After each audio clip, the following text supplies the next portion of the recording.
Yes! Yes! Le Maroc termine première de son groupe et va donc affronter l'Afrique du Sud mardi soir contre pour les huitièmes de finale de cette Coupe d'Afrique des Nations. C'est l'essentiel.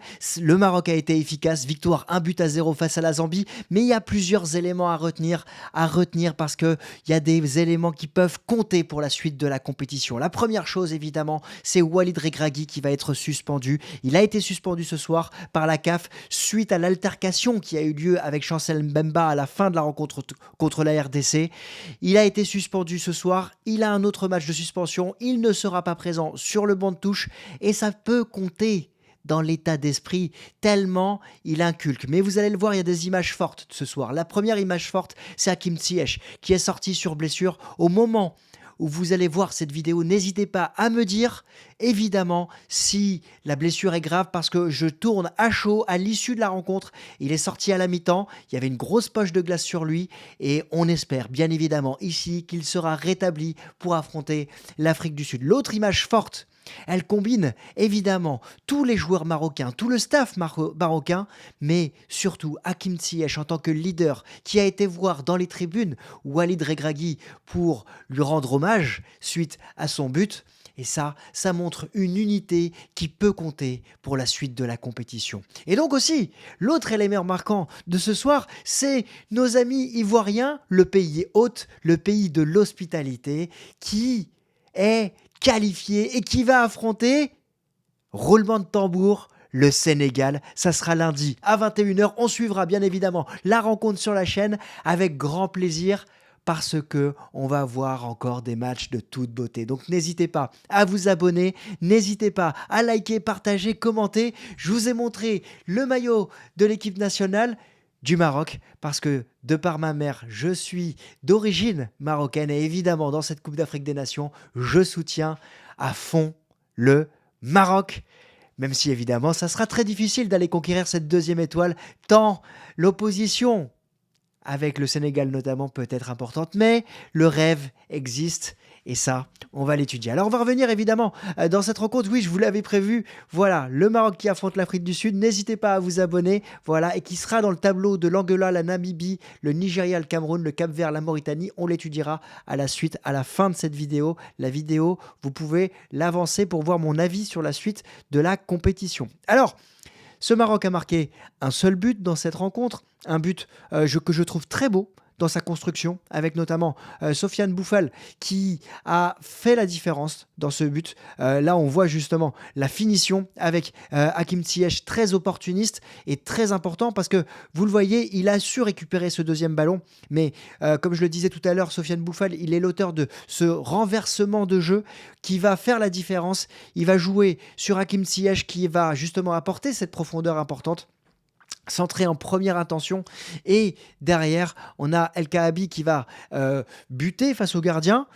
Bon, là sur l'image, voilà, c'est pour ça que parfois les images arrêtées, elles peuvent faire peur. Là, il touche pas le gardien sort le ballon, et ensuite on a Hakim Ziyech, opportuniste, qui va marquer le seul but de cette rencontre. Alors, si on est puriste, on peut se dire que le Maroc s'est fait peur dans cette rencontre. On reviendra sur le classement juste après. On peut dire que le Maroc s'est fait peur parce qu'en début de deuxième mi-temps, on a eu plusieurs situations côté zambien pour essayer de revenir au score, parce qu'un match nul qualifiait la Zambie.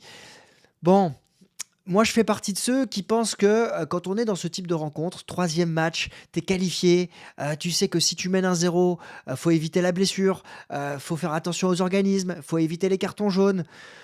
Tu n'as pas la même intention de jeu que si justement tu joues ta survie. Et encore, j'ai l'impression que la Zambie, elle n'a pas réellement joué sa survie, elle était quand même limitée. Il y a eu beaucoup de tirs côté zambien, mais ça a été vraiment faible, une faible opposition, même si physiquement on a senti qu'ils étaient là pour rentrer dedans. On a senti le Maroc, je dirais, confiant, sûr de sa force. Ça a pu faire parler, mais bon, comme je le disais, tu es en troisième match. L'important, c'est de ne pas perdre et de garder ta dynamique pour aller ensuite chercher les huitièmes de finale. Et on va en reparler. On sait que la confrontation face à l'Afrique du Sud, ça ne sera pas une confrontation de toute simplicité. La dernière opposition, si je me rappelle bien, c'est une victoire de l'Afrique du Sud. Dans les statistiques, 58% de possession de balle pour le Maroc, quand bien même la Zambie a essayé de dominer, 15 tirs au total. La Zambie en a 12 ou 13, parce que j'ai arrêté les stats à la 90e minute. Ouais, le Maroc en a plus, parce qu'il y a eu des situations en toute fin de rencontre. 5 tirs cadrés. La Zambie en a que 2. Il a multiplié par 2 son total de tirs cadrés depuis le début de la compétition. Dans l'avant-match, je vous avais dit que j'étais pas réellement inquiet. Je m'attendais à un score plus large et j'avais fait le choix du score multi-choix 1, 2 ou 3-0. Mais j'avais vu la Zambie ne pas marquer. Bon, on y est, ce qui permet dans ce groupe au Maroc de terminer première, un seul but encaissé en fin de rencontre face à la RDC. La RDC termine deuxième. On suivra sa rencontre face à l'Égypte. Donc n'hésitez pas à vous abonner si vous êtes fan du football africain ou si vous êtes congolais. Je vais vous préparer un avant-match parce que j'ai envie de nouveau parler de la République démocratique du Congo et aussi de parler de l'Égypte parce que j'ai pas eu l'occasion encore d'en parler. Et la Zambie est donc éliminée de cette compétition. On va revenir sur les choix du coach. On était sur un 4-1-4-1 / 4-3-3. Bon, on sait que ces tactiques sont assez proches, mais il avait choisi de faire rentrer Atiatalla, qui revenait de blessure. Je l'ai trouvé intéressant dans la rencontre. Et il avait aussi choisi de laisser sur le banc Romain Saïs, qui avait un carton jaune au-dessus de sa tête. Et il a mis Younis Abdelhamid. Je trouve que le duo, la charnière centrale, a fait un bon match. Oui, après, on va toujours trouver des moments où ça a été difficile. Mais bon, moi, je le mets sur le coup, en fait, de cette confiance, cette volonté de ne pas se blesser et de ne pas prendre carton jaune. Donc, il va y avoir des choses, oui, des choses négatives ou des points d'amélioration, si je peux dire. Mais il y a un moment, voilà, on ne peut pas être parfait partout. Sofiane Amrabat a été mieux entouré. Je pense que beaucoup ici ont apprécié la performance d'Azzedine Ounahi. Alors moi aussi je l'ai apprécié, d'autant que je suis supporter de l'Olympique de Marseille, donc on le sent vraiment à l'aise avec la sélection nationale, on le sent vraiment en pleine possession de ses moyens. Comme j'ai pu le lire sur Twitter, on sent que sa cheville, en tout cas ses orteils vont mieux suite à sa blessure. On a envie de le voir cavaler de cette manière-là. Et puis, c'est un joueur élégant qui a envie de faire des gestes de toute beauté, efficaces. En plus, quand il fait son petit pont, voilà, on a envie de le voir continuer. Il a été à l'aise dans cette rencontre. J'ai aimé la performance de Sebari, qui a été juste, qui a été sans fioriture, qui a gagné ses duels. Voilà, ça aurait pu être mieux. Mais j'ai apprécié le voir rentrer dans cette compétition, lui qui a joué une bonne partie de la rencontre. Alors après, on va parler de Sofiane Bouffal, qui aurait dû obtenir un penalty, clairement. Je ne comprends pas comment le VAR n'est pas revenu sur la situation. C'est absurde. Alors en plus, sur Beansport, on avait Barada, l'ex-joueur de l'OM, qui disait bon, s'il y avait eu 0-0, peut-être que ça se sifflait. Si ça avait été en Europe, peut-être que ça se sifflait. En fait, il y a un moment, il n'y a qu'un type d'arbitrage. Pour moi, il y a faute ou pas faute. Et clairement, ici, il y avait faute. Bouffal prend le dessus sur le défenseur. Certes, on peut imaginer qu'il met son pied entre les jambes, mais moi, je trouve que non. Avantage à l'attaque. Clairement, il va jouer l'action. Et c'est le défenseur qui lui fait un croc en jambe. Il aurait dû avoir penalty. Je l'ai trouvé très intéressant, très à l'aise. Beaucoup mieux en jambes, beaucoup plus en jambes que face à la RDC. Logique aussi compte tenu de l'horaire. Et puis, c'était sa deuxième rencontre. Et puis, de l'autre côté, Hakim Ziyech, le métronome, on espère bien évidemment qu'il sera d'attaque, qu'il sera présent. Tout un royaume va attendre évidemment de savoir s'il sera présent. Nous, on se retrouvera lundi en fin de matinée pour évidemment se parler de cet avant-match et j'espère que lundi en fin de matinée on aura les dernières nouvelles et les bonnes nouvelles autour d'Hakim Ziyech. Encore une fois, si vous avez des nouvelles, dites-le moi en commentaire, ça me fera plaisir de le savoir et d'échanger avec vous. En-Nesyri était sur le banc et c'est El Kaabi qui était présent. Il a apporté beaucoup de densité, je trouve, offensivement, mais je le trouve moins saignant. En tout cas, il va moins se procurer d'occasions qu'En-Nesyri. C'est dans ce sens-là. Après, je le trouve physiquement bien présent, mais c'est un autre style. Donc, c'est une autre possibilité pour Walid Regragui. En tout cas, dans les changements, il a fait rentrer Amin Adli, qui a eu 2 situations en tout début de deuxième mi-temps, pas tiré assez fort. Et après, il a donné du temps de jeu à Richardson, à Abdé, à Tissoudali et à El Khanous. En tout cas, il y a une vraie confiance de marque à Bilal El Khanous parce qu'il est toujours rentré dans ses 3 dernières rencontres à la différence d'Amin Harit et comme Amin Adli. Donc, il y a une volonté de faire intervenir cette jeunesse dans cette équipe de Walid Regragui. Et pour moi, ça, c'est un élément qui me plaît et qui est important. Quand tu regardes le bloc équipe global de cette rencontre, encore une fois, on avait un bloc équipe équilibré. Toujours cette volonté de jouer à 3, notamment en première mi-temps, entre Ziyech, Unai et Hakimi. Oui, point important aussi, Hakimi après un carton jaune sur la fin de rencontre. Un carton jaune qu'il aurait pu éviter, clairement. Parce que il a cherché un penalty. Bon, c'est dommage. J'espère que ça ne portera pas préjudice à cette équipe du Maroc pour un éventuel quart de finale. Voilà. Donc, comme je le disais tout à l'heure, bon système sur le côté droit. C'est normal, c'est la force de cette équipe marocaine. J'ai aimé la présence de Sofiane Bouffal sur le côté gauche très haut. À l'inverse, pas Bilal El Khanous, El Kaabi, lui, était positionné à mes yeux un peu trop bas pour apporter plus d'action et d'occasion du côté de la sélection marocaine. Et j'ai aimé la présence de Ati Atalla qui a fait une très bonne rentrée. Concernant mes tops, évidemment, Hakim Ziyech, je vais pas revenir sur évidemment sa potentielle blessure. On va passer au potentiel. On va passer au huitième de finale. On va discuter de ça. Et j'ai aimé la performance, évidemment, de Sofiane Bouffal. Alors, on va prendre un petit peu de temps. Je vous ai pas mis la suite de la compétition sur le côté droit. Alors, on a un Angola-Namibie samedi, ce sera le premier huitième de finale. En tout cas, le Maroc affronte l'Afrique du Sud mardi à 20h heure locale et 21h heure française. Le vainqueur de Maroc-Afrique du Sud, déjà, ça va être un match qui va être âpre. Parce que l'Afrique du Sud a fait 0-0 contre la Tunisie, si je ne me trompe pas ce soir. Tunisie qui jouait la qualif, l'Afrique du Sud également. On a une Afrique du Sud qui a perdu contre le Mali, mais après avoir réalisé une très très bonne première mi-temps. Et on a une Afrique du Sud qui en a passé 4 à son autre adversaire que j'ai perdu de tête, vous me le direz en commentaire. En tout cas, qui en a passé 4. Et ça, c'est un point important. Alors, à voir, c'est une Afrique du Sud qui nécessite d'être étudiée pour pas vous dire de bêtises. Mais ce que je me rappelle, c'est que c'est un des pires matchs de l'année 2023 pour le Maroc de Walid Regragui. Quand le Maroc avait été en Afrique du Sud, de mémoire, on avait senti un Walid Regragui un peu désabusé et qui était revenu sur sa promesse de faire du Maroc le roi d'Afrique et de cette ambition de remporter la Coupe d'Afrique des Nations après avoir été 4e du dernier mondial. Évidemment, les temps ont changé, on rentre dans une nouvelle compétition et on sait quel est le poids de cette compétition, quel est le poids du tour final maintenant pour cette sélection marocaine qui a quand même sorti l'Espagne, qui a sorti le Portugal avant de tomber contre l'équipe de France avec pas mal de blessés. Donc, attention à cette sélection marocaine, mais il faudra évidemment aborder la rencontre avec beaucoup de confiance, mais de sérieux surtout. Voilà.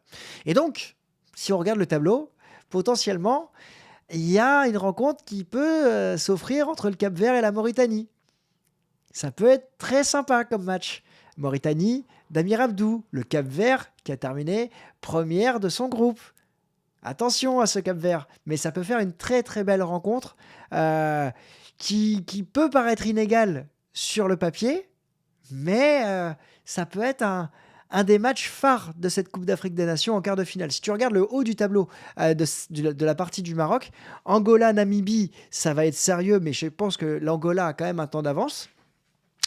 Et Nigeria-Cameroun, eh bien, n'en déplaise à ceux qui pensent que le Cameroun est d'ores et déjà éliminé, moi je trouve que ce Nigeria est inégal et évidemment on va suivre cette rencontre et on va l'analyser vendredi en avant-match puisque la rencontre aura lieu samedi. Dans l'autre partie, on aura donc un Sénégal-Côte d'Ivoire, si je ne me trompe pas. Sénégal-Côte d'Ivoire, ça va envoyer du pâté, ça va envoyer du lourd, ça va être énormissime cette rencontre, le pays hôte contre le vainqueur, le tenant du titre. Je l'avais pronostiqué en demi-finale cet avant-match, enfin cette rencontre, ça va être énormissime. J'ai hâte de préparer cet avant-match parce qu'on va vivre, je pense, un des moments les plus épiques de cette Coupe d'Afrique. Déjà, une Côte d'Ivoire qui a vu son sélectionneur Jean-Louis Gasset limogé avant même de savoir qu'ils étaient qualifiés. Ça, c'est quand même énorme dans l'histoire de la CAN et du football international. Je ne suis pas sûr que ça ait déjà eu lieu, qu'un pays, qu'une sélection encore qualifiée vire son entraîneur. Waouh! incroyable. Donc ça va être à étudier. De mémoire, on a un Égypte, République démocratique du Congo. Très belle rencontre aussi à analyser. Et pour le reste, eh bien, écoutez, je vais prendre mon anti-sèche puisque j'ai les éléments en face de moi, vous ne les avez pas. Mali-Burkina Faso, c'est une rencontre qui va aussi être très puissante. Là, on va avoir 2 sélections qui vont envoyer du lourd au niveau physique. Ça va être une rencontre qui est assez homogène. Avec l'expérience du Burkina Faso qui va régulièrement en quart ou en demi, le Mali qui va régulièrement être éliminé au tir au but, ça mérite d'être analysé ça aussi. Et puis Guinée équatoriale contre la Guinée avec Serhou Guirassy qui est de retour, une Guinée qu'on a vu tenir tête au Sénégal pendant une mi-temps, une Guinée équatoriale à Kensoué qui est exceptionnelle. Je pense qu'on va vivre encore une troisième semaine de Coupe d'Afrique, ou une troisième semaine de Coupe d'Afrique qui va être mythique. En tout cas, j'ai hâte, évidemment, de vous la partager. Alors, dans cet état-là, évidemment, il faudra voir quel est l'impact de l'absence de Walid Regragui. Moi, je trouve injuste, clairement, sa suspension. J'ai pas lu quelles étaient les suspensions du côté RDC, mais je trouve injuste parce qu'il y a aucune preuve et toutes les tensions ont été apaisées à l'issue de la rencontre. Donc, je ne vois pas pourquoi la CAF a suspendu le sélectionneur alors qu'il il s'est expliqué et il s'est proposé même de venir en commission pour expliquer tout ce qui s'était passé. À un moment, je pense que on peut mettre tous les gens autour d'une table, discuter, échanger et apaiser la situation. Je pense que ça aurait été plus simple. En tout cas, j'espère que ça n'aura pas d'impact, évidemment, pour le Maroc. Nous, on va se retrouver, bien évidemment, alors déjà demain sur Le Vestiaire, mon autre chaîne YouTube, pour vous faire les pronostics. Donc, n'hésitez pas à vous abonner sur Le Vestiaire. Je vous mettrai le lien dans la description. Et puis, on va se retrouver, évidemment, après-demain. Alors, demain, on va faire une vidéo sur la CAN. Ouais, j'ai une idée de vidéo pour faire un premier bilan de ce premier tour. Et vendredi, on se retrouve pour Nigeria-Cameroun. Samedi, on se retrouve probablement pour Égypte-RDC. Dimanche, pour Sénégal-Côte d'Ivoire. Et lundi, pour Maroc. Donc, le Maroc qui affrontera l'Afrique du Sud. N'hésitez pas à vous abonner, n'hésitez pas à partager, liker.